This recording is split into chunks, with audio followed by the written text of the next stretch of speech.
provocative, it better absolutely have the support of the entire political apparatus behind it. And in this case, we saw the opposition leader, Benny Gantz, issuing a statement standing with the decision by the top political and military leadership, showing that there's a unified resolve in Israel to once and for all eliminate the existential threat of Iran's nuclear weapons program. And it's a position that I think for now is sustainable, assuming that it doesn't become worse in Israel. By that I mean, if Iran is able to, let's say, continue a barrage of missile launches in the days and weeks to come, making life untenable for Israelis, whether there'll be public pushback remains to be seen. But for now, there definitely is a unified front, which is not surprising given the magnitude of this operation. Now, we also know this isn't the only conflict that's ongoing in the area. We have to talk about the Gaza conflict that's been going on since October 7th. Of course, we know that that was when that attack happened there. Let's talk about that element and how this plays into what we're now seeing. Yeah, and so that is still ongoing. And in the past, when Iran would rely on its proxies, Hezbollah and Hamas, to retaliate against Israel or to serve as a deterrent force against Israeli actions, we're now seeing that those powers have been degraded substantially. Hamas is in no position to really to apply any significant damage or pressure on Israel in response to Israel's attack on Iran. And at the same time, Israel is conducting its operations in Gaza, seeking to destabilize and weaken and ultimately remove Hamas as a military and political force. But we see on that front in Gaza more of a stalemate, right? It's harder to see a path forward for Israel, especially with the remaining hostages there and Hamas leadership and fighters committed to continuing their resistance to Israeli pressure. Let's talk about some of the other big international players. You mentioned Russia earlier in the conversation. Let's dive into that relationship between Russia and Iran, as well as China, the big question mark that's also out there. Yeah, and Iran and Russia have a close relationship. Iran has been supplying Russia with the Shahid drones, I should call them the kamikaze drones that Russia has used in its war against Ukraine. It's used very effectively. They've been very deadly. And Iran has provided these to Russia in addition to some ballistic missiles as well. And it's sort of using them in a way to field test and to improve upon its own designs. And so there is that military and political diplomatic alliance with Russia. But Russia's an interesting figure in that they will not automatically and reflexively side with Iran on every dimension and in every case. They do have a good, Vladimir Putin does have good relations with Benjamin Netanyahu, maybe not the strongest or the warmest, but they are definitely, you could say that there is solid diplomacy between the two states. Russia is not interested in becoming more of an international pariah by coming to the defense of Iran in this instance. But we have seen more, I think, vocal criticism and opposition to Israel's actions from China. But again, the Chinese are not as invested in Iran to the way that the Russians are. They're not dependent on Iran to the way the Russians are. So I think it gives Chinese a little bit more room to take a different position, a contrarian position in light of what's been going on. And so I think you summed that up beautifully as well. Again, we've been speaking here with Benjamin Rad there with UCLA. I have to ask you, before we move on here, you're talking about some of these other countries. The other countries there, right there, the neighbors that you have. You mentioned that Jordan was able to shoot down some of those missiles that Iran had sent towards Israel, not necessarily to help Israel out, but just to protect their own borders. What else are we expecting to see those responses from Syria and maybe even some of the other bigger nations there in the Middle East, including, of course, all of the other players that are involved? Yeah, and it's interesting. In the past, Syria would have at least passively assisted Iran, maybe with allowing militia to launch rockets in retaliation against Israel or against U.S. and other allied forces who might be perceived as helping Israel. Militia that might be in Iraq. These are groups that would be affiliated with Iran, but they've been quiet. Syria is no longer an Iranian client state ever since the Assad regime was overthrown earlier this year. And Iraq has really chosen to lay low for now, given the sensitive position that it is in and its past reliance on U.S. support after the fall of Saddam Hussein. And then when we talk about the other Arab states, specifically the Gulf states, now the Saudi Foreign Ministry did condemn Israel's actions and did convey that it was going to speak with the Iranian foreign minister and discuss what's going to happen next. But privately, everyone is very certain that the Saudis the other Gulf states, the Jordanians, the Kuwaitis, others, the Syrians have to be pleased with what Israel is doing. They do not want a nuclear armed Iran. They do not want to see Iran with the ability to fund and support and promote its ideology and proxy groups, and to destabilize Arab regimes in the area. So for them, this is something that would be beneficial, but you're not going to hear them publicly say that. And so it'll be interesting as we're still continuing to watch all of the things that are coming there out of the Middle East. And again, this was a second round that we just saw a couple of hours ago at this point. We're getting in some of those numbers there, with some folks reporting being wounded in those attacks there in Jerusalem and Tel Aviv. Benjamin Rad here with UCLA. Any final thoughts before I let you go? Anything else we should truly be paying attention to in the next few hours and days as this conflict is ongoing?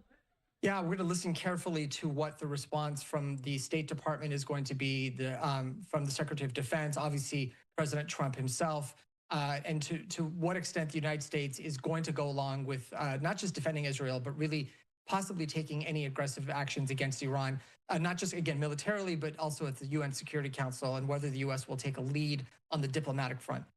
And it'll be interesting to watch, showcasing a live look that we have there in the White House as soon as we continue to get any responses from President Trump or anyone else in his team throughout the day as these attacks have been ongoing. We'll bring them to you here on Live Now from Fox. But again, Benjamin Rad, he's been with us here from UCLA. We appreciate your time as always. You've been very generous, and I appreciate you breaking down just all of the intricacies of this situation. It's one that's continuing to develop there in the Middle East. Thank you. All right, wanted to bring that to you here on Live Now. We're going to continue on with our coverage. We haven't gone away from this at all in the last few hours. We're going to stay on top of it. Want to show another live look that we still have there as well. These are some of those vantage points we have there in Israel as things are looking a lot calmer there on the skylines. We watched as those missiles fell a short time ago. But again, these are a moment of calm. This is what we expect. Some of our experts that have been joining us say that these things come in waves. So we'll continue to stay on top of it as this goes on. All right, let's slide away now for a 2-minute commercial break. Stay with us.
Thanks for being with us here on Live Now from Fox. We've been covering all the latest there out of the Middle East. I want to showcase some of these live vantage points that we've been keeping our eye on throughout the last few hours. We were even able to capture the moments that Iran had sent a second missile attack there towards Israel. This is a live vantage point that we have there in Tel Aviv. We've been keeping our eyes particularly on Tel Aviv because of all of the missiles that have been directed in that way. So we'll continue to do that here on Live Now from Fox. Also want to check in now with Fox's Trey Yingst.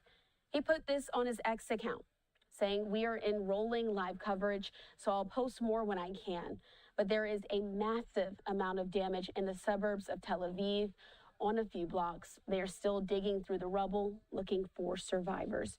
So they're on high alert there while being present in the Middle East. I do want to go ahead and play out. It's just about a minute long, but it's some video footage that we have from Trey as he walks around in the aftermath of these attacks. You can see where an Iranian ballistic missile slammed into this building. This entire block has been destroyed, and there are currently crews that are going through all of the rubble. Every once in a while, they tell people to be silent. They are looking for survivors, and they will call out and then use a thermal drone to try and find anyone who is underneath a lot of this debris. You can see how these cars here flipped over from the size and power of this blast. And when you look back here, this entire block has been damaged. As we move forward here, Israel is preparing for the possibility that Iran continues these attacks. The regime says they will continue to target Israel as Israeli strikes are hitting not only their nuclear facilities, but also many of their top officials, including those from the IRGC and their nuclear scientists. We'll continue to keep you updated as this story develops. And again, that's Trey Yingst there on the ground in Tel Aviv as he's been watching and reporting, which we appreciate his reporting here on Live Now. I also want to play out a soundbite that we have from the Israel police. They're also there on the ground warning some of those folks who are there of what's going on. Let's listen in. Officers of the Israel police are currently responding to and handling reports of projectile debris impact sites. Our bomb disposal experts are some of the best in the world, and they're dedicated right now working to ensure the public safety for all of our loved ones as they secure these sites. We call on the public to listen to the Homefront Command directives and demonstrate responsibility. Do not approach these impact sites and definitely do not share these locations with anyone other than official authorities. Our officers are on high alert, and we're going to continue to be in order to best protect. All right, we certainly appreciate that update as well. So taking another live look there in Tel Aviv. Let's continue on here on Live Now as we've been bringing in guests over the last few hours to make sense of what we've been seeing there, the very active situation in the Middle East. I now want to bring into the conversation Jonathan Panikov. He's the director of the Atlantic Council's Middle East Security Initiative. Jonathan, thanks so much for being with us here on Live Now from Fox. Thanks for having me. Let's start off with the very basics. Of course, we know that Israel launched a targeted attack in the early morning hours on Friday against Iran. They were able to target some of the top officials there in the country. And in the aftermath, we've now seen a few attacks back from Iran onto Israel in response. What have you been paying attention to in the last few hours? Well, I think one of the things that's actually fundamentally different than, say, the attacks that happened in April or October of last year is actually the scale has been smaller. The damage so far has been certainly more. We've seen more injuries, and we've seen greater Iranian ability to hit targets and going after civilian targets in Tel Aviv itself. Last time they were intentionally seeming to avoid that.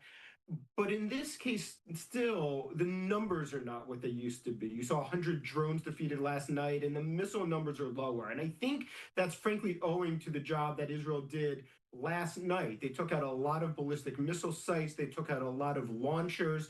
There was a large plan going into this to try to mitigate what Israel knew would be an effort by Iran to retaliate. It's certainly not 100%. It's not going to be. There's still going to be a lot of days left of this, and so that means more danger and more retaliation. But I am wondering at what point Iran is going to have to try to change strategy here and make a decision that it's not going to get the success it wants with ballistic missiles, and says we're going to go towards something like asymmetric attacks, terrorist attacks, not in Israel, but against Israeli or Jewish targets across the world. And so we're taking a look at some of this footage from yesterday that was put out by the IDF.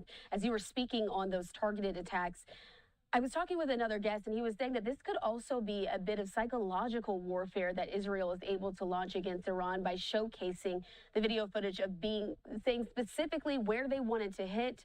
As you did talk about, the scale is a bit different, but what are your takes on that? Do you think that the way that Israel went about this to target specifically those high-ranking officials in Iran's government, what the purpose was? Sure, and of course, I was talking about the incoming into Israel. For Israel's outgoing, it was incredibly specific and it was incredibly effective. I don't know that it was intentionally psychological, but it has that effect. I think from the folks I've spoken to, what Israel was trying to do was three things. It was going after the nuclear sites, which I think is the most prominent known part of this equation tonight. I think that it was trying quite hard to ensure that the retaliation would be minimized by having the launchers and the ballistic missiles be targeted, which it did well. But I think there's another giant part of this equation that's probably not getting enough attention, which is the individuals that were taken out. Very senior military officials, but also a number of very senior scientists. Scientists without whom it's going to be very hard for Iran long term to try to recreate its nuclear program, simply because the knowledge base may not be there in the same way. And it really has been the nuclear program that's in the center of this all. I have to ask you, when you're talking about the nuclear threat that Iran possesses, before yesterday, where was it headed? And what is possibly the impact of some of these attacks that Israel made and where Iran now stands as it tries to rebuild? Before yesterday, I think the Israelis certainly felt that the Iranians were on the precipice of really being able to put everything together and be able to sprint quite quickly for a nuclear bomb, that they had close to enough enrichment for multiple bombs, that they were weaponizing in a way that had advanced quite significantly beyond where they had been previously. Over the last 6 months especially, there was concern that Iran had quite effectively started to advance its weaponization program and done so in a way without the world completely being aware of it. There's questions on how advanced it actually was. And so Israel clearly thought that they had to move, and they had to move now, that they really were getting close out of time. I don't know that that was the assessment by European powers, or even that the US shared the assessment that it had to be immediately, that it had to be today, for instance. But clearly the Iranians were advancing. And if you need any more evidence, there's actually the UN agency, the IAEA, the International Atomic Energy Association, which all it does is monitor and deal with nuclear proliferation around the world, nuclear programs. For the first time in 20 years yesterday, before the strikes in the afternoon, they voted and they said that Iran is not in compliance with its non-proliferation obligations. That is the diplomatic side of this coin. You saw the military side last night. And so I appreciate you breaking that down. And you also brought up the fact that there are so many international factors at play here. When you're talking about the key players around the world, we know that the United States is one, of course, Russia and China as well. Can you speak to what we could potentially be seeing from these other countries as they're also watching these attacks that are happening there in the Middle East? U.S., obviously, there's been a bit of a mixed response. You had Secretary Rubio's comments last night that the U.S. had nothing to do with this. You had President Trump's public comments today on Truth Social, and then later in the day that were much more supportive of Israel. I think we're going to have to see where this goes and how far into this President Trump wants to wade. For Russia and China, the situation is different. China's biggest issue is ensuring its continued flow of illicit oil from Iran. China is the biggest importer of Iranian oil by far, and even though it's sanctioned, the fact that it's sanctioned means China gets it at a discount. And so China really wants to ensure that nothing interferes with that. So far, Israel hasn't hit the oil facilities, for instance, which would ratchet up the situation even more. China certainly wants to see détente and an agreement for peace in the region, not necessarily because it cares significantly about peace, but for its own economic interests and its own growth. Russia's in a slightly different situation. Vladimir Putin is probably a bit mixed here. My sense is Yes, they will call for peace. They feel like they have to do that as an international player. It's ironic given the situation in Ukraine right now. But I'm sure that there's also part of Putin that's actually quite happy about this.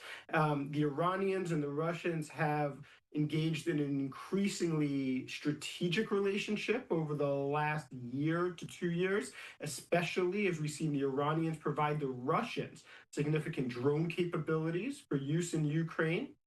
I think in turn, the Russians will be thrilled, frankly, for the world to be distracted away from the Ukraine file again, back to the Middle East and back toward an actor in Israel that most have no issue piling onto and blaming for and refocusing attention. So I expect both to publicly call for peace, but the motivations here are going to be a little bit differently behind the scenes. And again, Jonathan, I know you will have to step away here in just a second, but I have to ask you before you go. We know that there have been multiple conflicts happening in the Middle East, now a few simultaneously. The war in Gaza is still ongoing. How is this going to be impacted by these recent missile attacks back and forth between Israel and Iran? Well, it's certainly going to set aside the negotiations for a hostage deal or for an end to the conflict in Gaza in the immediate future. Part of the long-term impact, or longer-term impact, I should say, is really going to be predicated on how long this conflict lasts. The Israelis are clear. This is going to go for quite a bit longer. This is going to be at least days, if not a week, maybe 2 weeks. This is at the beginning of this conflict with Iran. That pushes everything else to the side. And so it's going to probably be harder, frankly, to refocus. It's going to mean that it's going to be harder for a lot of the world, but also Israel, Qatar, Egypt, the US, those players who have a stake in Gaza to refocus on Gaza and come back to an agreement that can release the hostages and either end the crisis or at least suspend it again under a 60-day agreement, as was being discussed. It also gives Hamas, frankly, a bit of a break here. Israel's going to try and keep the pressure on, but it's going to need the reserves that it has in Israel caught up more. Israel can only fight on so many fronts at the same time for so long. For a short amount of time, it can succeed. Longer term, or even medium term, a week, 2 weeks, it starts to really strain the Israeli military and what's capable. And so I think the impacts on Gaza are going to be fundamentally tied, really, to what the length of duration of the Iran-Israel crisis ends up being. All right, it has certainly going to be something that we're continuing to follow as well. We certainly appreciate you for your time. Again, there with the Atlantic Council, Jonathan Panikoff, we appreciate you for joining us here on Live Now from Fox. Thanks for having me. All right, we do appreciate him because some of these times when we're watching what we're seeing on our screen, it's important that we're adding context behind it as well. So these conflicts have been going on in the region for so many decades. I want to show you another live look that we have there in Tel Aviv. But it's important, again, that we're kind of watching and continuing to shape and help you get up to speed. In the meantime, I want to play this out from our partners there at Fox News. Alexandria Hoff, she has much more on the White House's response after President Trump met with his National Security Council earlier today, speaking on the relationship between the U.S. and Iran, as well as the U.S. and Israel. Approaching, the White House captured this photo of the president in the West Wing today, though much of the afternoon was spent in the Situation Room with his National Security Council. On overnight strike action taken by Israel, the president tells Fox News the Iranians were hit 10 times worse than they thought they would be. They weren't ready to negotiate. I think they may be now. We'll see. President Trump eyeing up whether a weakened Iran will encourage progress in reaching a nuclear deal. A sixth round of talks were scheduled for Sunday in Oman. A senior U.S. official expressed hope to Fox News this morning that the meeting would still take place. That's despite Iranian state media reporting that the regime pulled out of Sunday's session. President Trump was aware of Israel's strikes beforehand, revealing yesterday only that he did not want military action to disrupt the nuclear talks. As long as I think there is an agreement, I don't want them going in because I think that would blow it. Might help it, actually, but it also could blow it. They can't have a nuclear weapon. I'd prefer the more friendly path. This morning, the president stated, 2 months ago, I gave Iran a 60-day ultimatum to make a deal. They should have done it. Today is day 61. I told them what to do, but they just couldn't get there. Now they have, perhaps, a second chance. The rest of the administration has remained largely quiet. We just got word that Mr. Witkoff will not be able to join us. Due to the fluid situation, Special Envoy to the Middle East, Steve Witkoff, was forced to miss the opening of an exhibit in Washington that pays tribute to festival goers killed in Israel. Now, Energy Secretary Chris Wright did come out and state that his department is looking to any impacts that could potentially arise in terms of global energy supply from the situation that remains fluid. At the White House, Alexandria Hoff, Fox News. Our thanks to Alexandria Hoff for that report. Again, if you're just now turning on your TV, want to get you up to speed here. We've been in full coverage as these attacks have been ongoing in the Middle East. We know that it was in the early morning hours on Friday that the Israeli Defense Forces launched a sweeping strike on Iran. This was following months of attempted and seemingly failed nuclear negotiations. Israel carried out those strikes in Iran, adding that the explosions were heard all the way in the capital of Tehran as well. Israel has called this operation that it launched Operation Rising Lion. This was to target Iran's nuclear and missile infrastructure. In response, though, this is really what we've been focusing on the last few hours. Iran launched a retaliatory large-scale ballistic missile attack on Israeli cities just a few hours later. And it was heard that the commander-in-chief of the Islamic Revolutionary Guard was killed during Israel's initial airstrikes on Iran.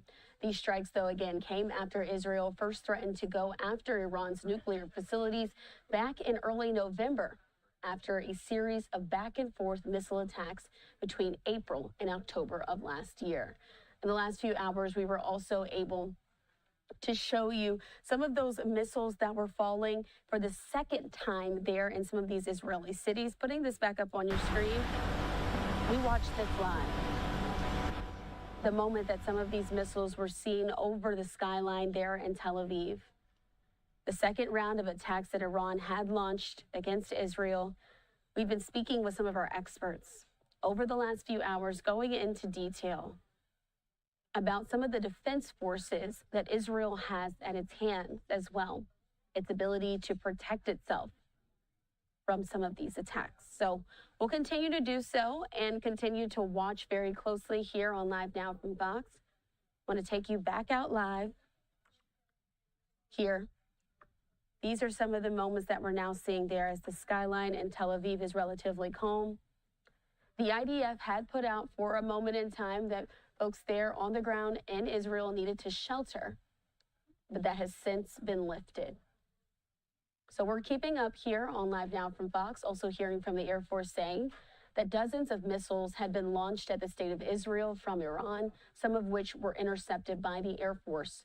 Rescue forces are operating in several areas across the country where reports of falls have been received.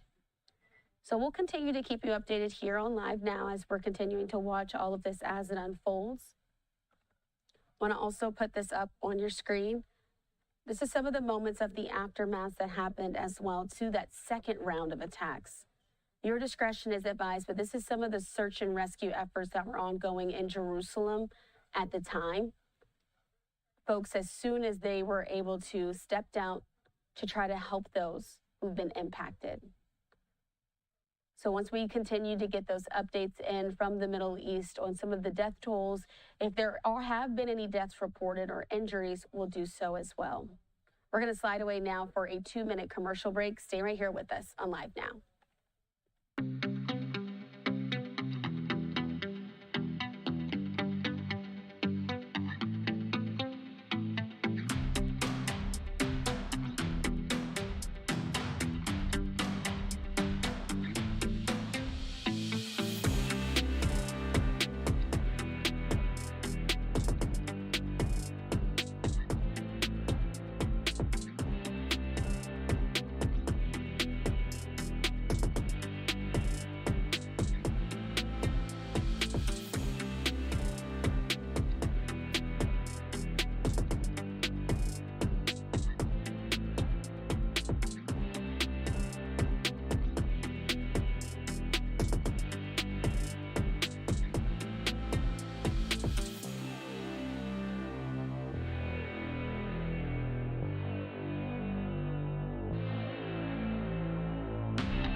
Thanks for being with us here on Live Now from Fox. I'm your host, Christina Evans. We've been in wall-to-wall coverage for the last couple of hours, really focusing our efforts there on the Middle East. I do want to, though, take you back stateside for a second. Another major story we've been following so far this week is what's been happening in LA and some of these other cities across our country in response to some of the ICE raids. We've seen protests break out in our nation's largest city.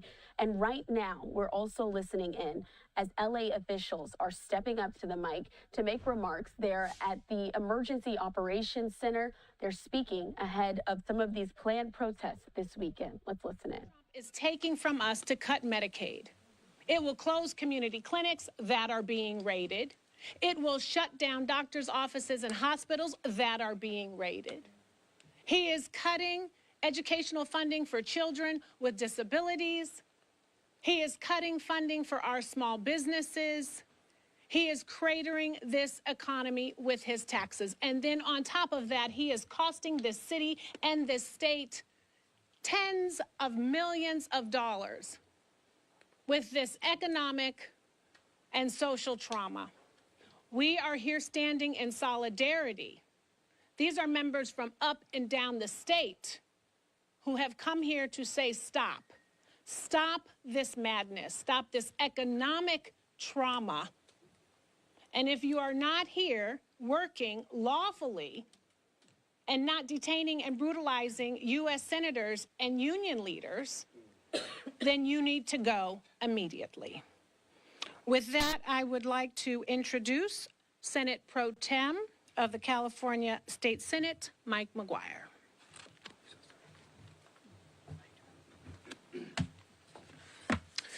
Good evening. I want to take a moment to say thank you so much, Congresswoman, for your advocacy and your fight. I also want to mention Mayor Bass. Mayor Bass' steady hand has been guiding the city through some of the most tumultuous times the city and county of Los Angeles has seen in over a century. And I think we owe her a debt of gratitude for her incredible work and standing strong for the most vulnerable. And I want to say thank you so much, Mayor, and we're grateful to partner with you. I'm joined today by several senators, Senator Durazo, Richardson, Smallwood Cuevas, Menjivar, and Perez, and we are incredibly grateful for your work representing the city and county of Los Angeles. You know, it's not lost on us that it's been 60 years since the National Guard was deployed over a governor's objection. And the last time that this type of deployment happened was to help kids walk to school in a segregated South. Fast forward to 2025, now in Los Angeles, the National Guard has been deployed to separate kids from their parents. America has faced tremendous peril over the last 248 years, and today we are at one of the most dramatic tipping points of our democracy. There is no justification in a democracy for the un-American federal siege of a great American city in this great county. Warrantless arrests, federalizing the National Guard, mobilizing federal troops on California soil, racial profiling of American citizens, detaining law-abiding residents, the lack of due process for detainees, throwing U.S. senators to the ground for speaking freely, and threatening the arrest of American governors. These aren't acts of a normal American president. These are acts of an authoritarian government, candidly acts of a thug. And let me be clear, California will never back down. We will bend to no king, and the people of California will prevail. The harder President Trump comes for the Golden State, the more unified California will be. Californians are always on the side of good, the side of justice, and the people will always win over the power of a few.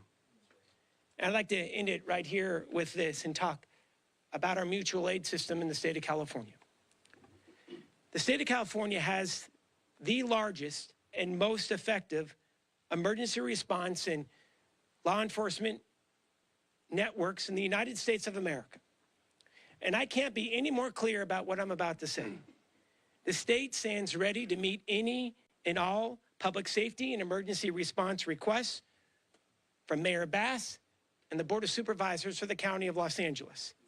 The State Office of Emergency Services has been and will continue to meet any and all needs for requests of assistance. Candidly, the mayor is working with the State Office of Emergency Services tomorrow for the marches that will be taking place across the city.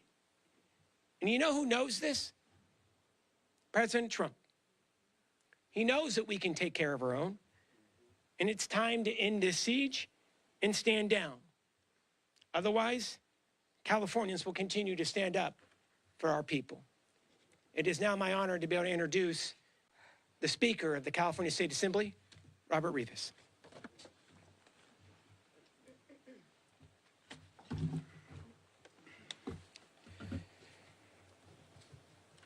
So California, we face one of the most challenging moments in recent memory. And not because our people are divided, but because our democracy is being tested from the very top. The Trump administration's recent actions, unilaterally federalizing and deploying our National Guard, conducting sweeping immigration raids in our neighborhoods, and now forcibly removing a sitting U.S. senator from a Homeland Security meeting. These are not just abuses of power. They are assaults on the rule of law. They are violations of decency. They are acts of desperation from a president who thrives on division, thrives on chaos, and who fears accountability. Now, let me be absolutely clear. Here in California, we are not going to be intimidated. I stand here as the first Speaker of the California State Assembly, born to immigrant farm workers. This is personal. My family came to this country from Mexico, seeking opportunity. Opportunity that they found in the agricultural fields of California. Opportunity that they found in the classrooms of our public schools and in the promise of this state. And that promise still belongs to every single Californian, no matter where they were born or how long they have been here in our state. I was recently reminded that throughout our history, from the internment of Japanese Americans to Proposition 187, to the mass deportations of the 1950s, California has weathered moments when fear was weaponized against our most vulnerable. But in every single case, we rose, we organized, we resisted, and we did it with courage, with community, and without violence. Without violence. And now, in this moment, we must do the same again. And I urge every Californian, do not take Donald Trump's bait. Do not allow his cruelty to spark chaos in our streets, here in Los Angeles and throughout our state. Local leaders, law enforcement, they're working hard to keep us safe. And we must work just as hard to keep the peace. This is a time for unity. It's a time for strength, for love of neighbor, and to every immigrant family living in fear at this moment, know this: you all belong here. You matter, and your state is fighting for you. That's why I'm proud to be here with Mayor Bass. I'm proud to be here with our congressional representatives. Proud to stand here with members of the Senate, and incredibly proud to stand here with so many of my Assembly colleagues.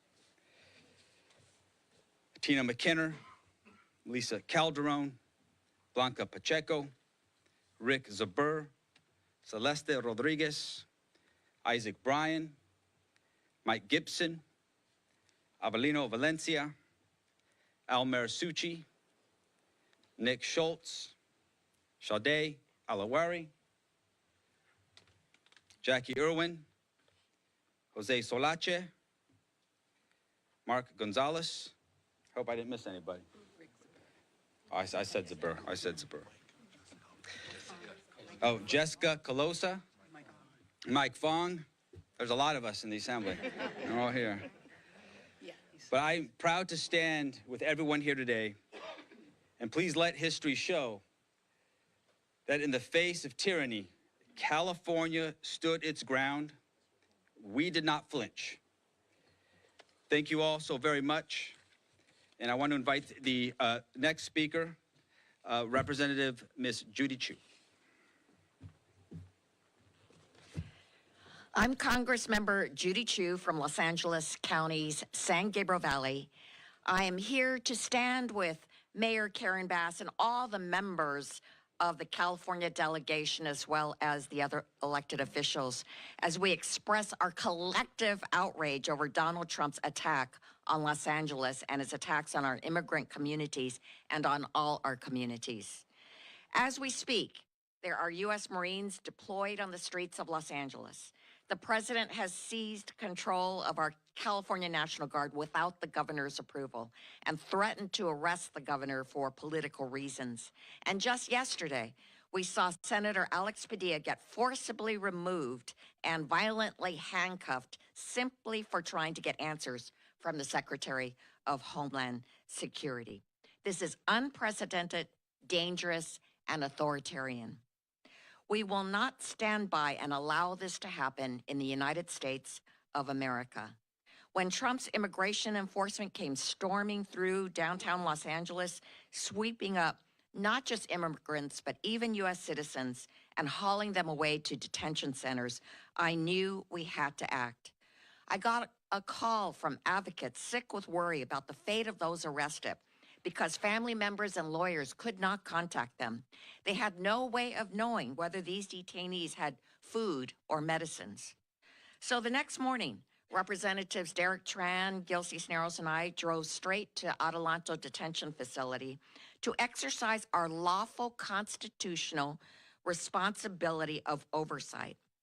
But when we showed up, ICE actually closed the chain link fences right in front of our eyes and put chains and locks around the fence. They refused to let us in, defying the law that states that Congress has the right of oversight of any DHS facility at any time. And so what is clear is that ICE believes it's above the law because Trump believes he's above the law. And that's why he sent in those National Guard members without the governor's approval. But we are here to say we stand with our constituents and immigrant communities across this country. We stand with the right of Americans and immigrants to peacefully dissent against the administration and to protest peacefully. We must put an end to Donald Trump's inhumane and disgusting attacks on immigrant communities and on our Constitution.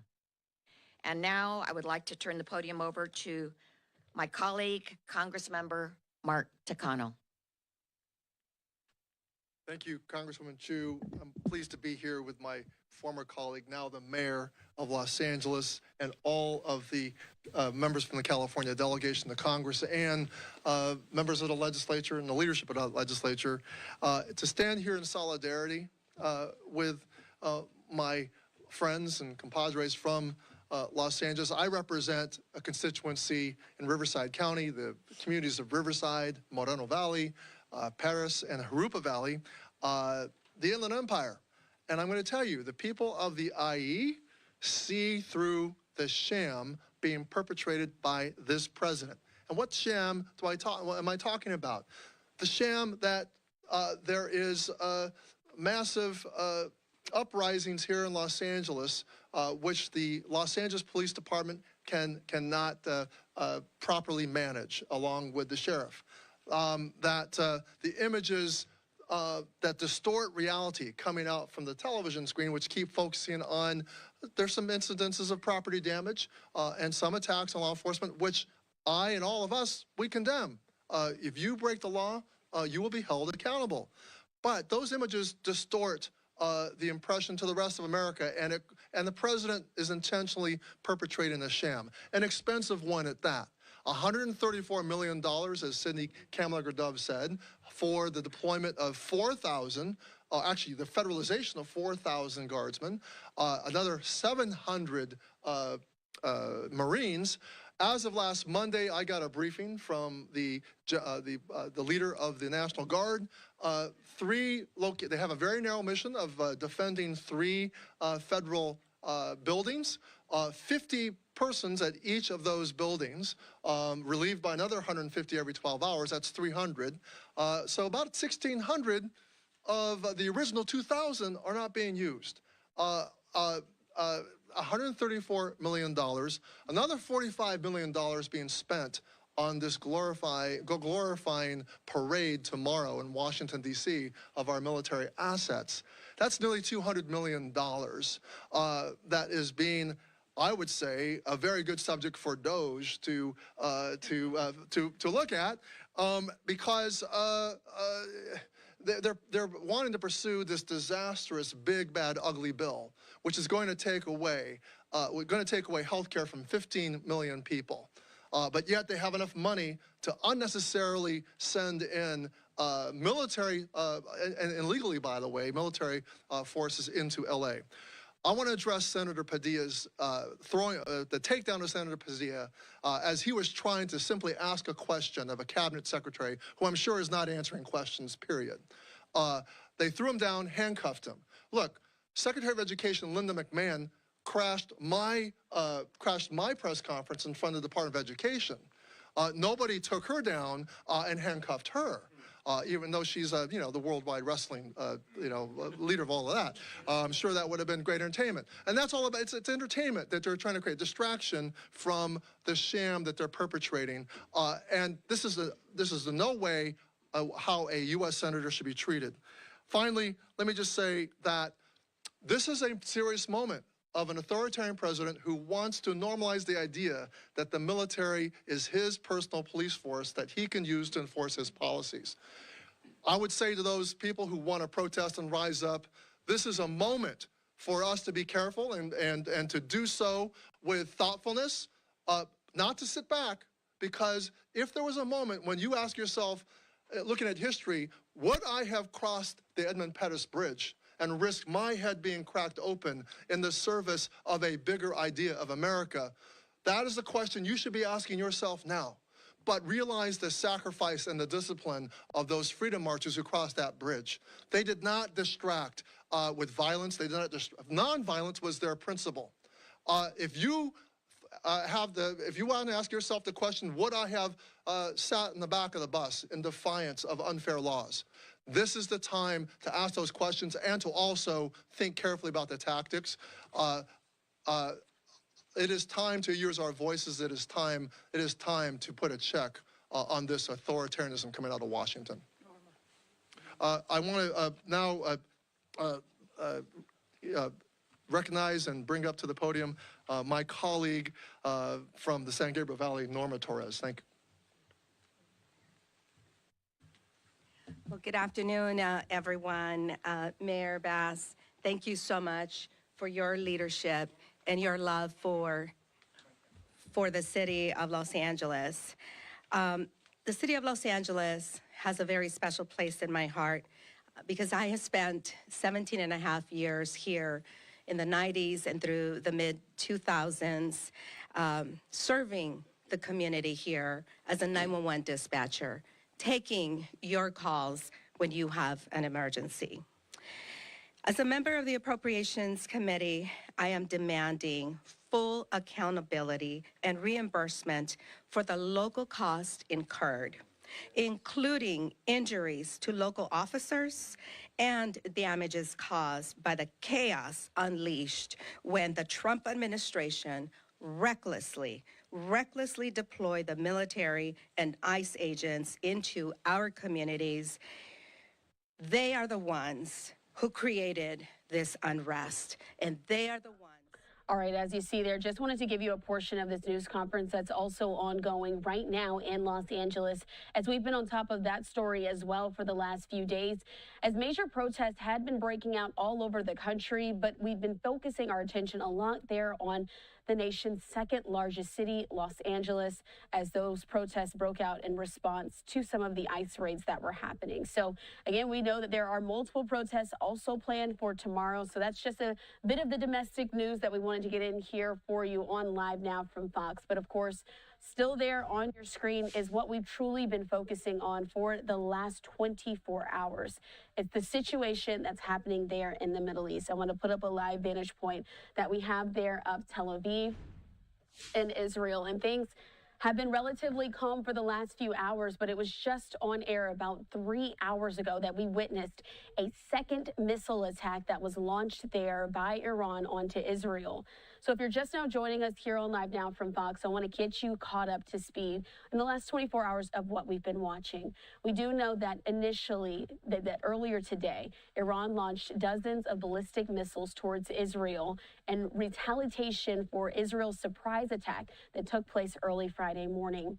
Israel struck at the heart of Iran's nuclear program, killing several nuclear scientists as well as high-ranking military officials, all according to those Israeli officials. The U.S. says that they did not provide any military assistance or have any involvement in the initial Israeli strike, but we have seen the U.S. talk about and speak out in defense of Israel in this moment as well. So we've been watching and continuing to keep you updated with the very latest. We also got an update on some of the death tolls as well as those injured in this conflict as well. So during that UN Security Council emergency meeting that took place a few hours ago in New York, we did hear that Israel says that 41 people were injured, and Israeli emergency services have been speaking out in the wake of some of these attacks. During that same UN Security Council meeting, we heard from the Iranian ambassador as well, saying that 78 people had been killed due to those Israeli attacks across Iran as well. So we'll continue to keep you updated as those numbers come in. But again, we do know that it was just about 3 hours ago that dozens of missiles were launched from Iran towards Israel.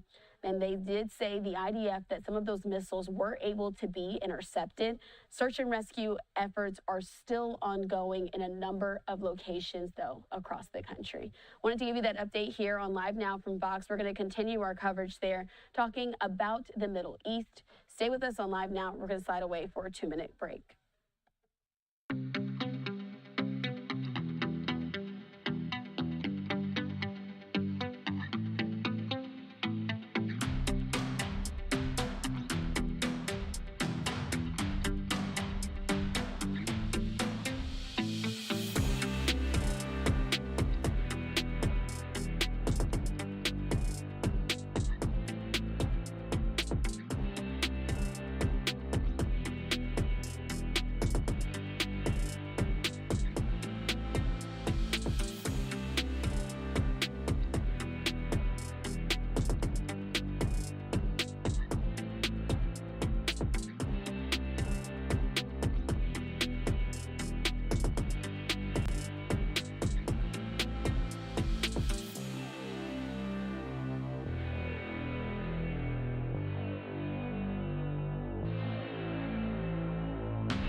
Thanks for being with us here on Live Now from Fox. I'm your host, Christina Evans. That's going to about do it for my live time here on the desk. But as you know, we've been keeping a very close eye on what's been happening there in the Middle East. We've been watching as these attacks have been going on for the last 24 hours between the two nations, Israel and Iran. Earlier today, we did witness two separate missile attacks there that Iran had launched in retaliation there in Israel.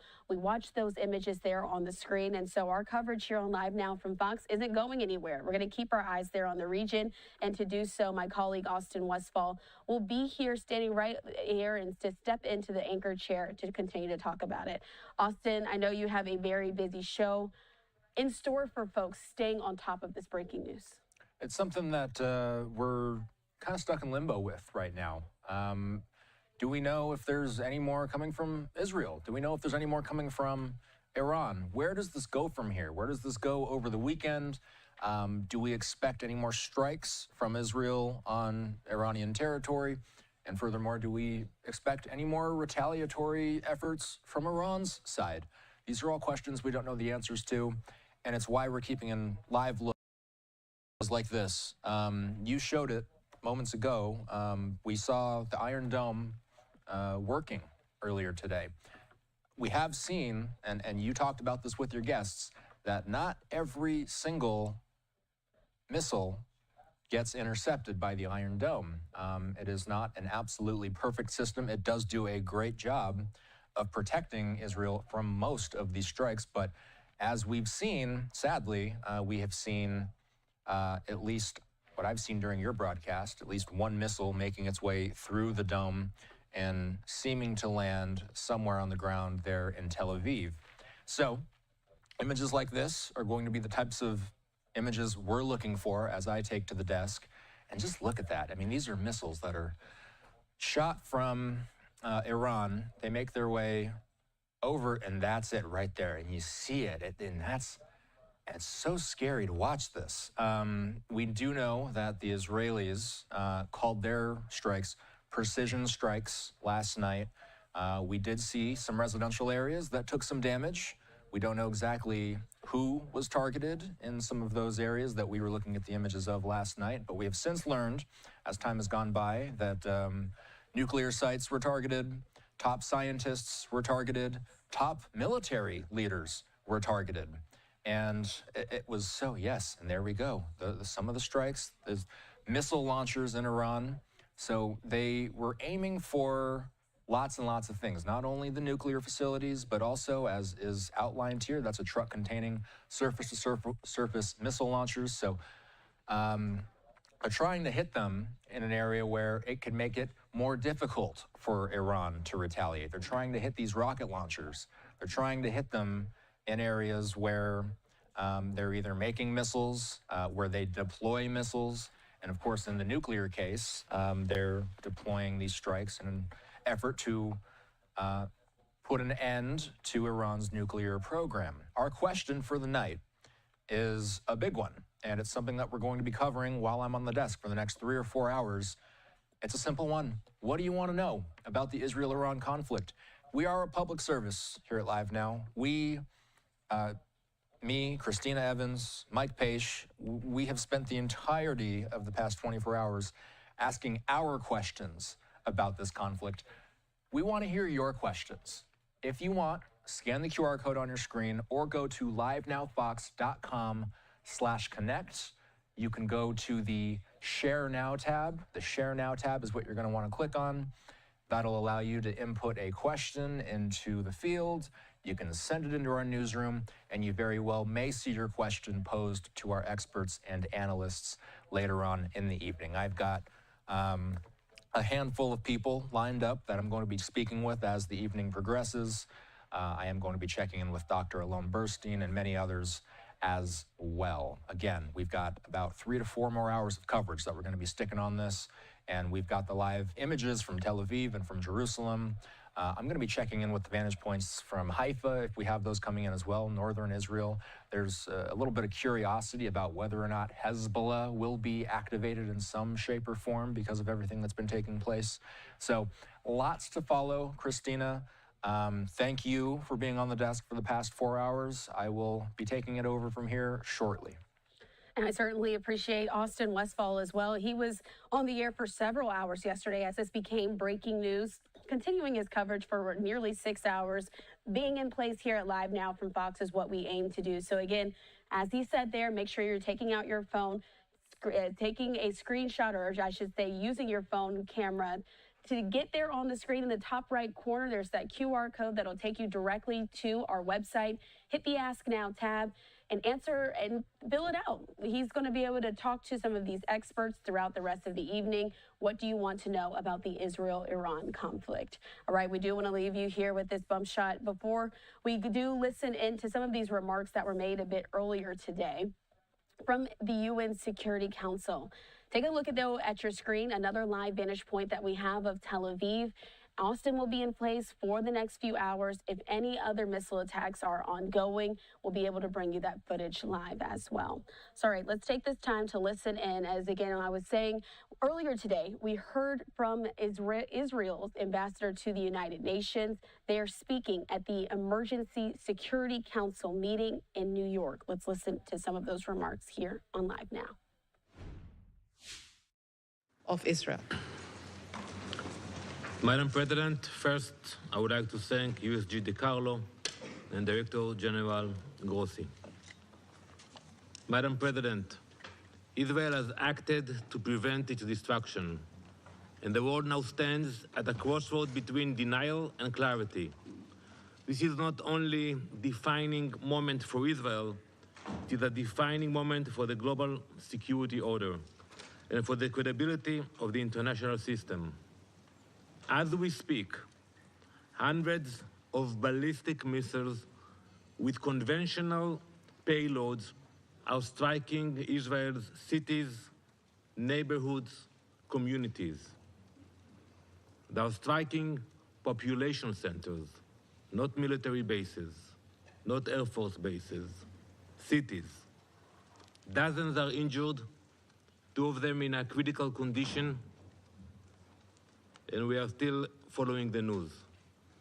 Now take a moment and imagine if today that radical regime had nuclear warheads for those missiles.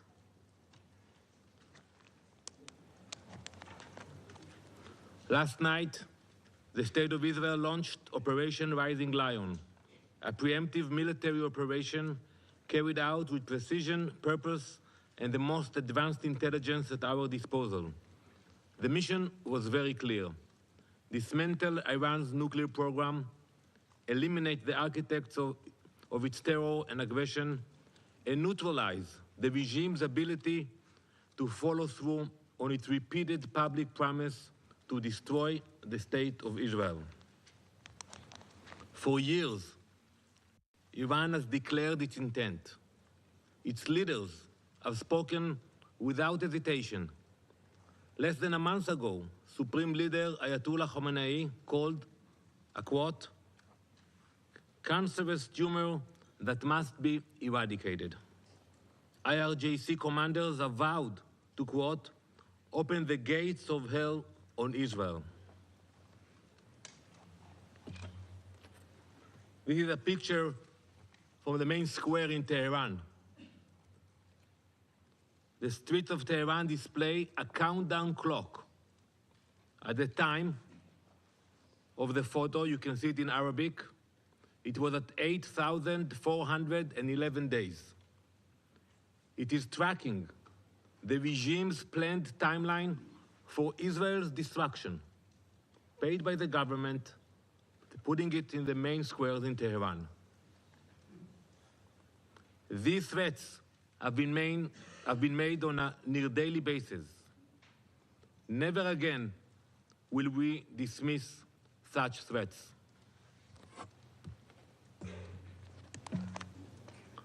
For too long, the world convinced itself that these were just words, that genocidal slogans and threats to erase us could be ignored or rationalized. But Israel has never had that luxury. We know our enemies. We know their ideology. And when a regime builds ballistic missiles, enriches uranium to near weapons grade, and openly declares its intent to destroy us, we believe them. We take them at their word. And we take action before it is too late. Colleagues, Israel did not act recklessly. We waited.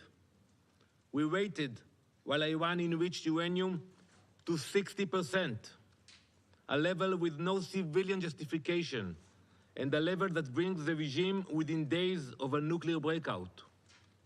We waited while the IAEA reported that Iran had obstructed inspectors, destroyed monitoring equipment, and accelerated its covert special development program. We waited while Iran developed trigger mechanisms, detonation systems, and plans for warheads. We waited while its leadership actively recruited more nuclear scientists. We waited while Iran constructed a ballistic missile industry so large and sophisticated, and we can expose it now, that it was intended to challenge even the US and Russia in ballistic missile capabilities. They cannot deny it. We waited for diplomacy to work. We gave the international community time. We watched negotiations stretched on as Iran made forced concessions or refused the most fundamental conditions. All the while, Iran continued to build toward the unthinkable. Last night, the wait ended. Our operation targeted 3 layers of the threat. First, we eliminated the central figures of Iran's military and nuclear command. This included Mohammad Hossein Bagheri, chief of the armed forces, Hossein Salami, commander of the IRGC terror organization, and Ghulam Ali Rashid, commander of emergency command. These men directed Iran's conventional military forces and terror forces. They coordinated the terror network that has plagued our region for decades. Think how many meetings you had here about the proxies of Iran in Yemen, in Lebanon, in Syria, in Gaza. Second, we struck Iran's military infrastructure, specifically the surface-to-surface missile array.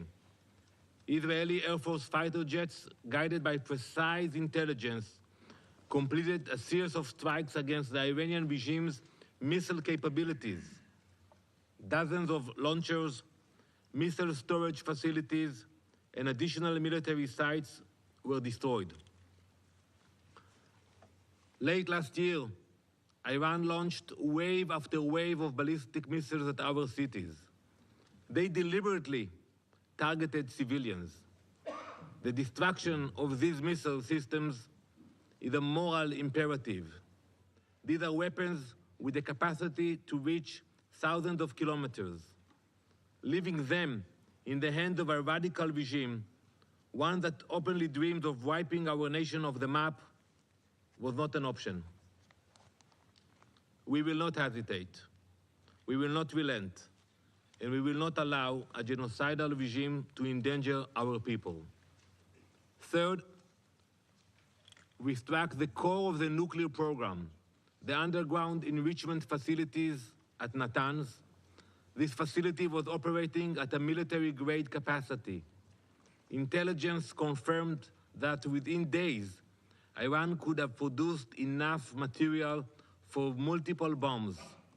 We targeted the heart of that effort. Madam President, this operation was carried out because the alternative was unthinkable. How long did the world expect us to wait? How long? let's speak about it.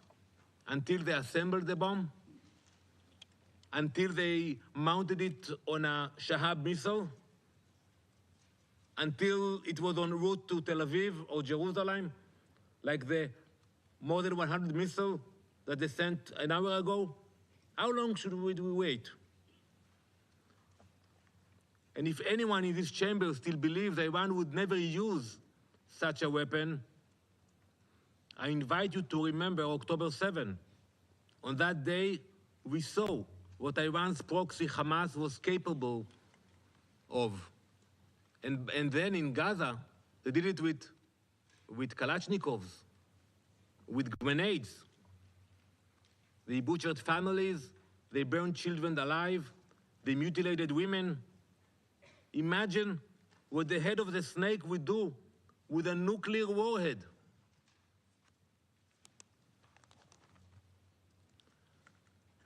To that end, we uncovered intelligence revealing a multi-front plan directed by Iran, Hezbollah, and Hamas for a future assault on Israel. This one would be far more sophisticated than October 7. It envisioned mass missile launches, first from Iran, then from Lebanon, Syria, Iraq, and Yemen, followed by coordinated infiltrations of our borders. The plan was not aspirational, it was operational, and it was nearing execution. This council has convened countless times in recent months.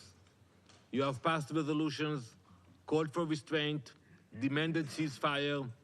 You met in emergency sessions when Hamas was under threat. But when Iran marched toward nuclear capability, you said nothing. When they crossed line after line, you drew none of your own. So we acted. We acted to ensure our people alive. We acted so that Jewish children in Jerusalem will not wake up to the sound of air raid sirens triggered by a nuclear launch.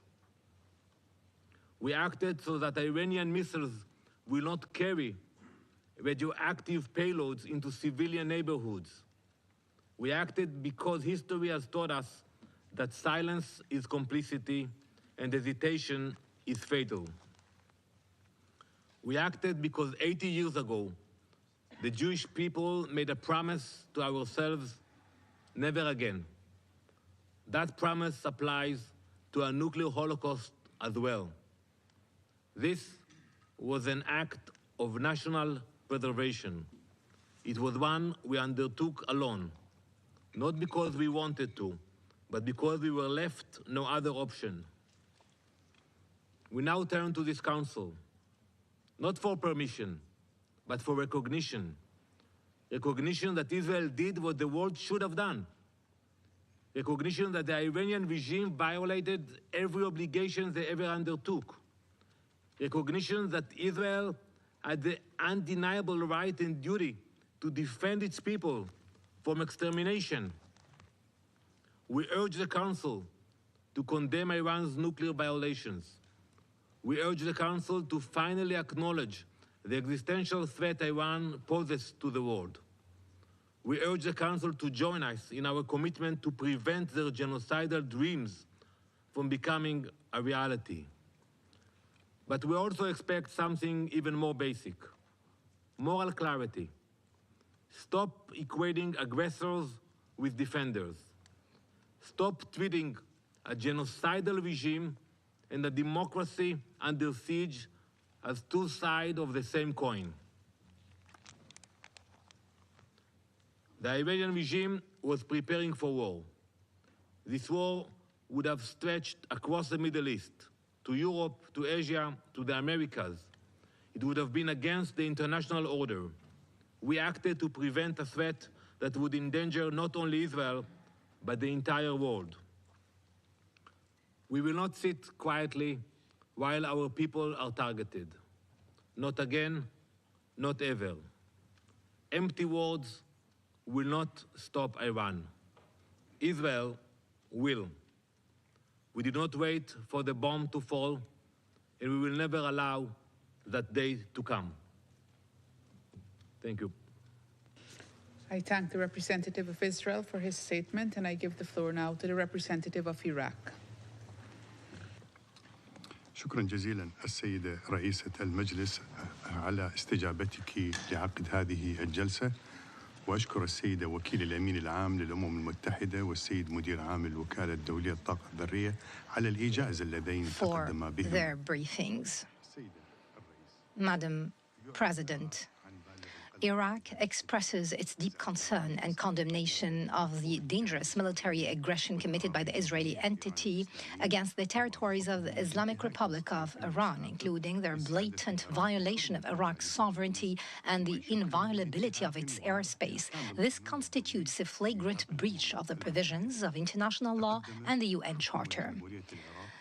In this regard, the Republic of Iraq has submitted a formal letter of complaint to Your Excellency, President of the Security Council. We clarified the details of the said violations, which is not only an infringement on the inviolability and sovereignty of Iraq, but is also an illegitimate use and transgression on the airspace of another sovereign state to initiate acts of aggression against another UN member state.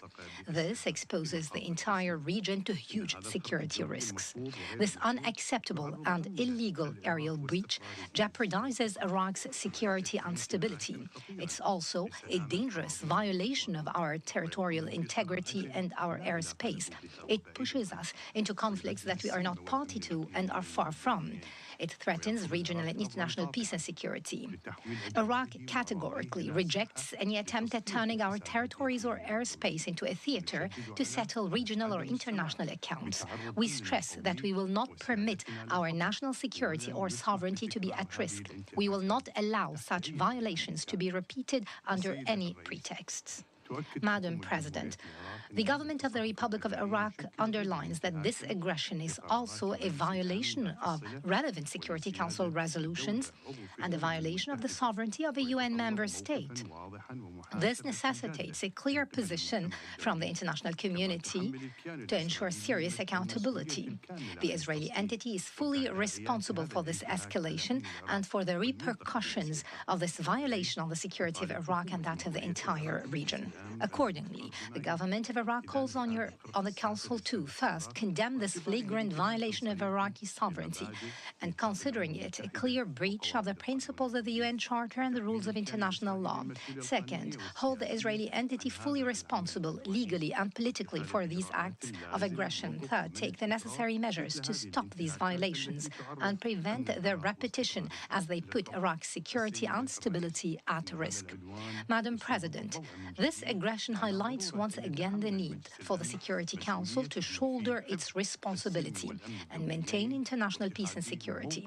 It must take a clear position vis-à-vis such repeated violations by the Israeli entity, whether against the Palestinian people or against a neighboring country in the region, all with impunity in a way that threatens the credibility of the international law at large. It will only exacerbate tension and instability in the region, which might lead to grave consequences. In conclusion, Madam President, the Republic of Iraq reiterates that it is fully committed to the principles of good neighborliness, non-interference in the internal affairs of other countries, and respect of international law. We reserve our right to take any necessary measures to protect our national security and sovereignty in line with the Charter and the rules of international law. Iraq calls on this august Council to guarantee respect of state sovereignty and independence pursuant to the principles and purposes of the United Nations. Thank you, Madam President. I thank the representative of Iraq for his statement, and I give the floor to the representative of Kuwait. In the name of God, most compassionate, most merciful, thank you, Madam President. Distinguished members of the Council, at the outset, allow me to thank Madam De Carlo and Mr. Grossi for their two valuable briefings. We address you today on behalf of the member states of the Gulf Cooperation Council, namely the United Arab Emirates, the Kingdom of Bahrain, the Kingdom of Saudi Arabia, the State of Qatar, the Sultanate of Oman, and my country, the State of Kuwait. The GCC condemns the attacks by Israel since early this morning against the Islamic Republic of Iran and its attacks against Iranian territory. We express our concern towards this serious escalation that warns of serious and dire consequences for the regional security and stability.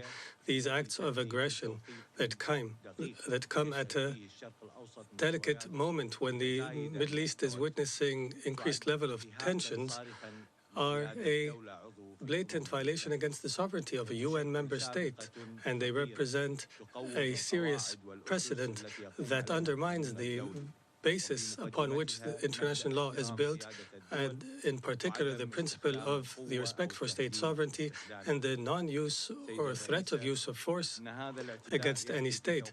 Madam President, the timing of this attack is very sensitive when international efforts were intensifying to resume nuclear negotiations between Iran and the United States. This attack will likely derail the diplomatic efforts and risks a wider conflict that will seriously affect regional and international security. In this context, the GCC affirms that such attacks, regardless of the justification, will only lead to deeper polarization and an expanded conflict, and they pave the way for a regional trajectory that is dangerous and that will not serve the interests of any population in the region. We also emphasize that security in the region cannot be achieved through escalation and bombardment, but through dialogue and political and diplomatic means, and through promotion of good neighborliness and mutual respect. The GCC group will continue the efforts aimed at de-escalation and to advance dialogue and diplomacy. We reiterate our commitment to working with the concerned parties for the sake of peaceful and lasting resolutions that guarantee peace and security in the region. We also call in this context for the greatest degree of restraint and wisdom and to avoid an expanded conflict. The international community, and in particular the UN Security Council, must uphold their responsibility in ending these violations. In conclusion, the GCC reiterates its firm commitment to support peace and security and stability in the region, and we categorically reject the violation of any state sovereignty under any pretext, and we warn against an expanded conflict that will only serve the forces of chaos and extremism. Thank you, Madam President. I thank the representative of Kuwait for his statement. There are no more names inscribed on the list of speakers. I now invite council members to informal consultations to continue our discussion on the subject. The UN Security Council holding that emergency meeting earlier today in New York City. We continue to look at the live images out of Tel Aviv. Here's where things stand. Israel's ongoing attacks on Iranian nuclear sites, generals and scientists, have killed 78 people and wounded more than 320 on Friday. That's according to Iran's ambassador to the UN Security Council. He said the overwhelming majority of victims were civilians. Again, that's according to Iran. The Iranian ambassador spoke shortly after Iran retaliated with a barrage of long-range missiles targeting Israel's commercial capital, Tel Aviv. That wounded at least 34 people. Israel launched the attacks on Iran amid simmering tensions over Tehran's rapidly advancing nuclear program. It's a nuclear program that we're going to be discussing a lot in the coming hours. For years, Israel has threatened to do such a strike, and successive American administrations, they've also sought to prevent it, fearing that it would ignite a wider conflict across the Middle East and possibly be ineffective at destroying Iran's dispersed and hardened nuclear program. We've watched as Iranian projectiles have been intercepted by Israel's Iron Dome. We've been showing you those images on the screen while we were listening into the UN. This is not live. This took place earlier today, and these are going to be the types of images that we're watching out for tonight. We don't know where this story is headed from here. That's why we're going to stay on top of this for the majority of the evening. These are the missiles They made their way from Iran over the airspace of several other countries, and then eventually these specific rockets targeting Tel Aviv. You'll see some of them being intercepted by the Iron Dome. It happens sporadically.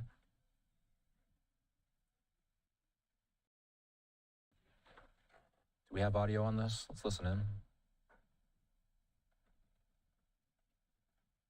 I don't think we do. But you saw there, that was one of the instances where one of the missiles did appear to make contact with the ground. Iran and Israel continue to exchange missile attacks. Again, we don't know where this story is headed from here. Let's go to our live vantage point. Now we're live. It is dark over Tel Aviv. It is time for us to take a brief break. We are keeping close tabs on Fox News, specifically the movings of Trey Yingst. He's Fox's chief foreign correspondent. He lives in Tel Aviv. He's covered the Israel-Hamas war since October 7th of 2023. He says that an Iranian ballistic missile struck a residential building in the suburbs of Tel Aviv. At least one woman has been killed, he says, and 20 others injured, according to Israeli police. So at least one person being killed, along with 20 other injuries, according to Fox News and Trey Yingst. Our question for the evening for the audience: what do you want to know about the Israel-Iran conflict? We're going to do lots of interviews tonight. We asked a whole lot of questions yesterday. We want your questions. What do you want to know about the developing situation between Israel and Iran? You can scan that QR code or simply go to livenowfox.com/connect. You can submit your questions that way. Our newsroom you'll send those directly to our newsroom, and then you very well may see your question on air, posed to one of our analysts later on in the evening. By the way, when you open up that link, the specific tab that you're going to want to click on, there's three choices. Ask Now. Ask Now tab is going to want to be what you click on to submit your question about the Israel-Iran conflict. Let's slide away for a brief break. Our coverage from the Middle East continuing in a moment.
Welcome back. This is the story we're going to be covering for the rest of the day. A live look at Tel Aviv.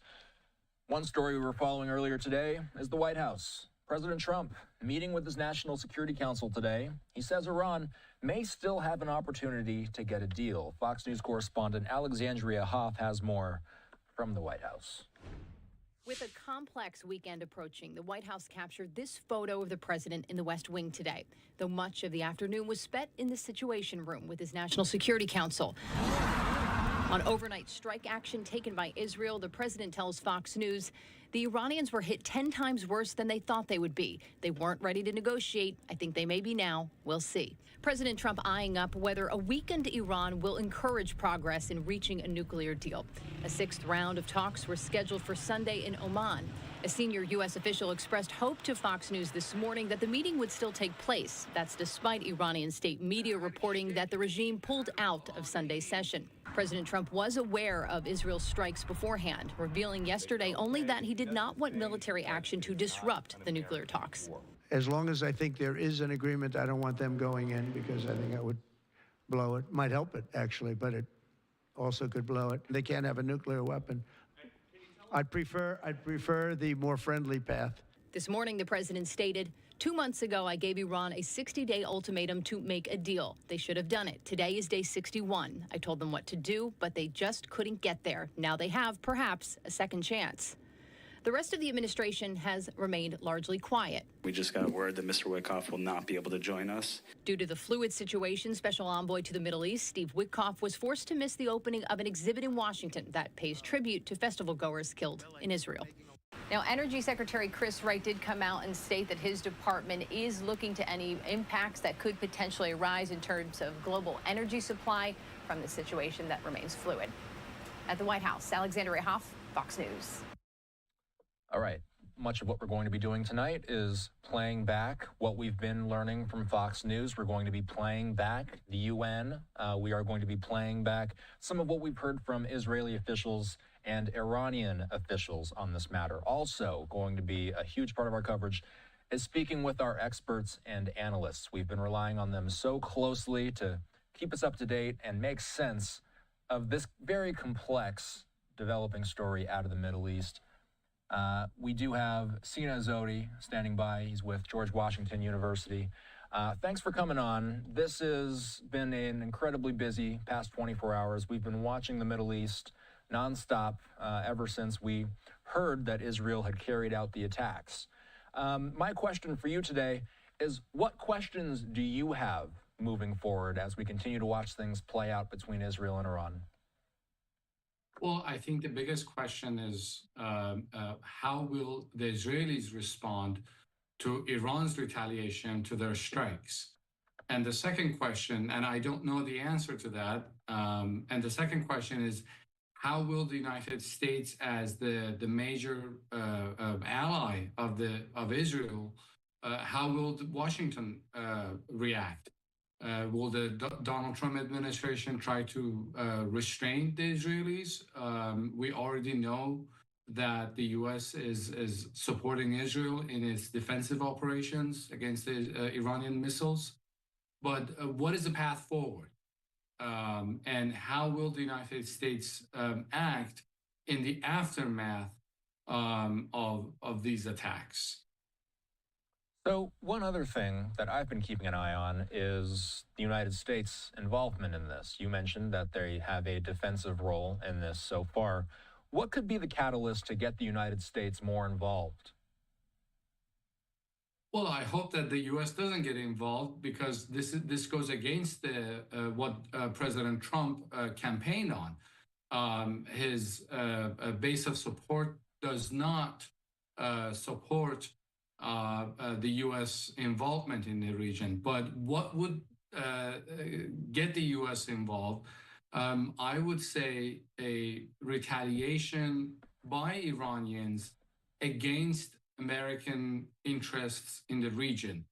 For example, if Iran decides that it would attack U.S. bases in the region and there are casualties, then I think any president, Republican or Democrat, would be compelled to respond one way or another. Now, it could be a limited response. It could be a more escalated response, depending on the president. but I think any president would need to respond to it. I don't know how Iranians will behave. I don't believe that, I could be wrong, but I don't believe that they would try to attack the United States because they know of the consequences if they do. Let's talk about where this goes from here. There's a lot of unknowns right now. We're keeping a live look on these images out of cities like Tel Aviv because we have, as you've likely seen along with us, we've seen images like this that show, this is not live, let me make that clear, this is not live, this is from the second barrage of missiles that Iran sent toward Israel, some of them being intercepted by the Iron Dome. But unfortunately, and I believe it'll play out here in a moment, every once in a while we do see one connect with the ground. I believe this projectile that we're watching right now is the one that eventually makes contact with the ground. I think the camera, it might have just missed it, but the real question that I'm trying to get here is, can more be done to harden up the Iron Dome? Is it possible for any missile defense system to truly stop everything? Well, first of all, let me say that growing up in Iran during the Iran-Iraq War, I know firsthand the horrors that people go through when attacks like this happen. Whether it is for Iranian civilians or the Israeli civilians, it is unimaginable.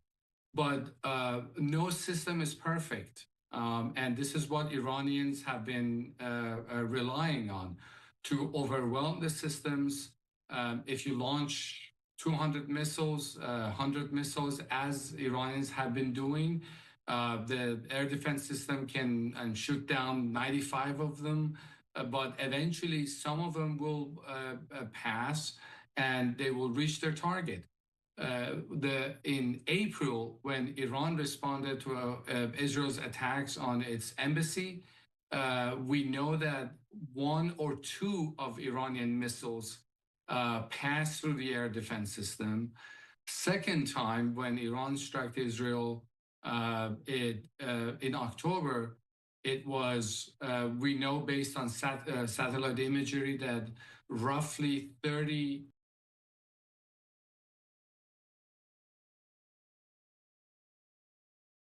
still many of them passed the air defenses. So one other thing that I've wanted to ask our guests as we've been watching this play out is that President Trump came into office promising to stop wars around the world. Are we moving closer to a new war despite the efforts of the administration? They have extended an olive branch, if you will, to the Iranians. There has been 5 meetings between U.S. officials and Iranian officials to try and de-escalate Iran's nuclear program. But does it feel like Israel and Iran are heading to something bigger than what they're already doing? Well, I think when you look at the statements made by Prime Minister of Israel, Benjamin Netanyahu, in the past 2 decades, he has been trying to get the U.S.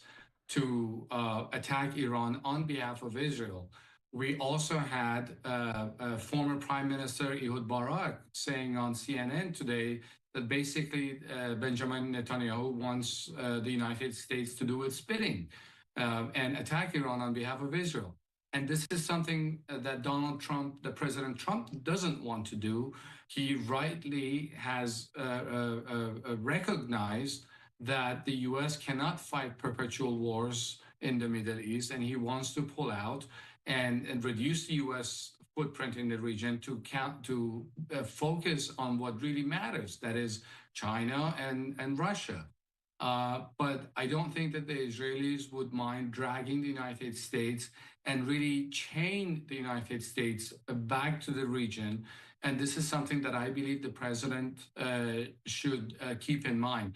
And when we also look at his base of support, the MAGA Republicans, they are, interestingly, very much against the U.S. fighting Iran on behalf of Israel. Let's talk about some of what President Trump has said in light of the developing situation. I don't believe we've seen him speak on camera yet. He has posted on Truth Social, though, saying that he basically gave Iran 60 days to come to some sort of agreement to ramp down their nuclear program, and this was the 61st day. So that's why we're seeing what we're seeing now. Is this a form of negotiating in public? Is the ultimate goal here very possibly that they're trying to pressure Iran into deramping their nuclear program?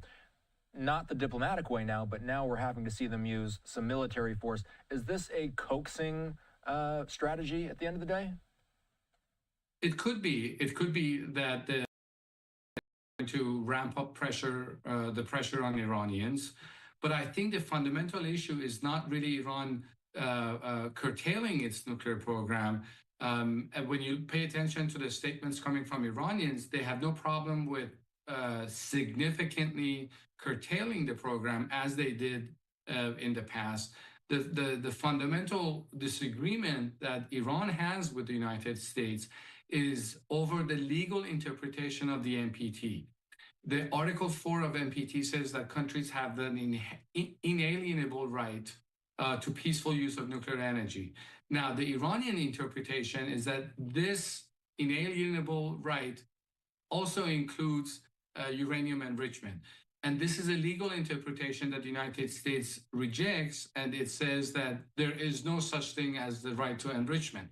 Now, regardless of that, Iranians insist that they want to have some level of domestic enrichment in Iran. For them, it's a matter of national pride. We have to keep in mind that Iran is a very proud nation. They don't want to be seen as being humiliated by the U.S. And this is something that President Trump has so far refused. I think that if President Trump accepts some level of enrichment, Iranians will have no problem with significantly curtailing the nuclear program, which eliminates the possibility of getting the bomb, which is President Trump's stated objective.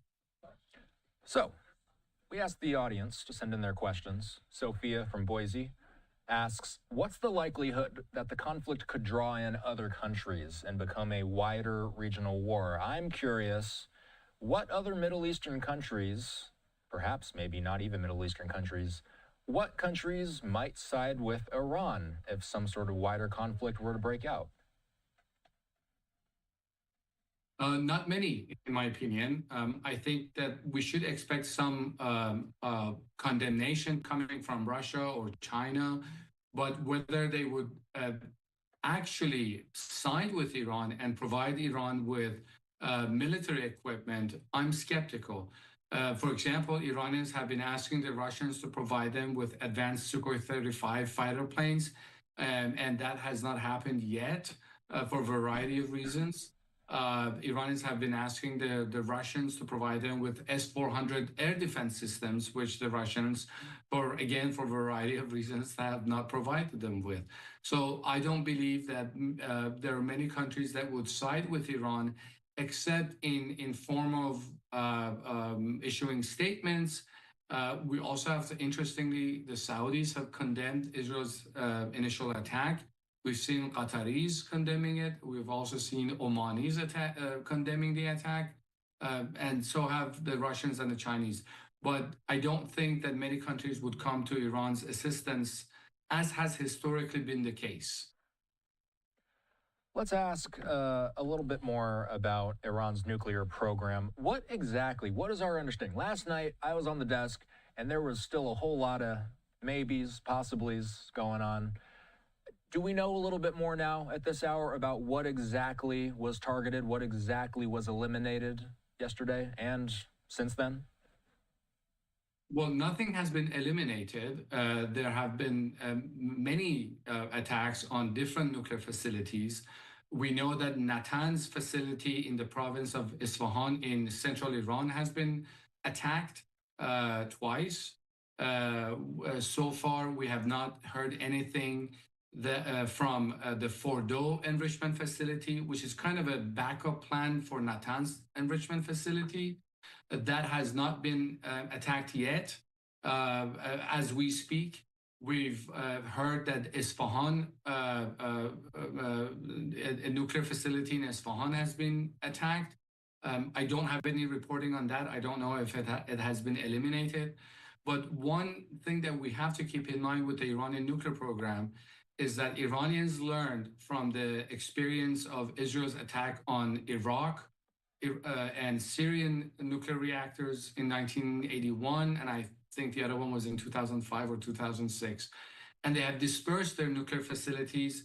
They are deep underground and they are well protected.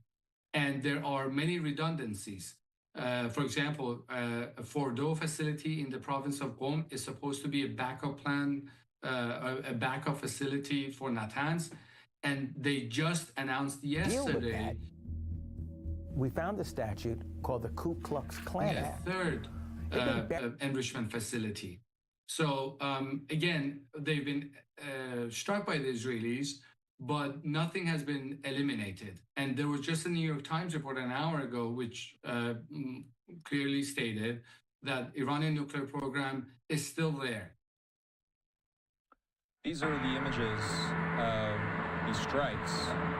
Apologize for the audio interruption there. This is not live, by the way. This is just what we saw yesterday. These are the images in Iran. We see some of these areas that took some of the damage, buildings on fire, all of this coming into us last night after the initial round of Israeli strikes. Let's move to some of the economic angles to this. We, again, asked our audience to send in their questions. We want to know what matters to the people that watch us. Andrew from Michigan asking, what happens to global oil prices and our own gas prices if this turns into a wider war? Do we have any clarity on something like that? Well, I will say this first, that I'm not an energy expert, but from my general understanding is that just following the news on the global oil market is that the price of oil has gone up. And the reason is, it's not that there will be a shortage of oil. The problem is with stability of the market and the ability to predict the future. Investors don't like wars. They don't like unforeseen events, and they don't like to see instability. And that's why the price has gone up. When the price of oil goes up, I think it will affect our economy here in the United States. And I think there's another reason that why I think President Trump should intervene more strongly to restrain the situation. We've got one more question, I believe, that was sent in from a viewer. Let's take a look at this. And we do appreciate people sending this in. By the way, for anybody who does want to keep sending questions in, we're going to be doing this all night. You can scan the QR code on your screen or go to livenowfox.com/connect. You can submit your questions. You very well may see them on our air later, being presented to our experts. Jenny in St. Charles asks, what was the purpose of the emergency UN Security Council meeting that happened earlier today? What does either side expect or request from the UN? Well, it's a very good question. The meeting was held at the request of Iran. אבל צריך להגיד, מה שבאמת מטריד את תושבי הצפון זה בעיקר ענף התיירות. אבל בסופו של דבר, בפרט באירועים כמו אלה, שאנחנו רואים שזה מתמרכז לעבר כל מדינת ישראל, אין חשש שהענף הזה ייפגע, אבל כמו שאמרנו, לחזור, לקום ולשמוע שוב את האזעקות, זה בהחלט לא משהו שתושבי הצפון חשבו שהם יתרגלו אליו. כן. אוריה, תודה. שלומי אלר כתבנו, אנחנו איתך עכשיו עם עדכונים על האזעקות הללו.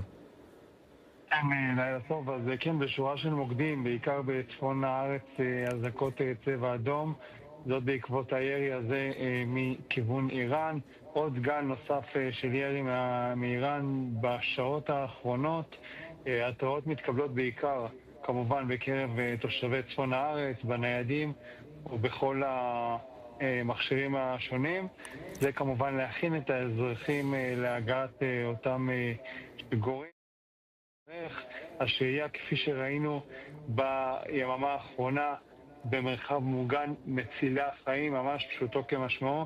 ראינו באמת את השיגורים האלה, את הכניסה של אזרחים למרחבים מוגנים, ושהייה שלהם עד להודעה חדשה.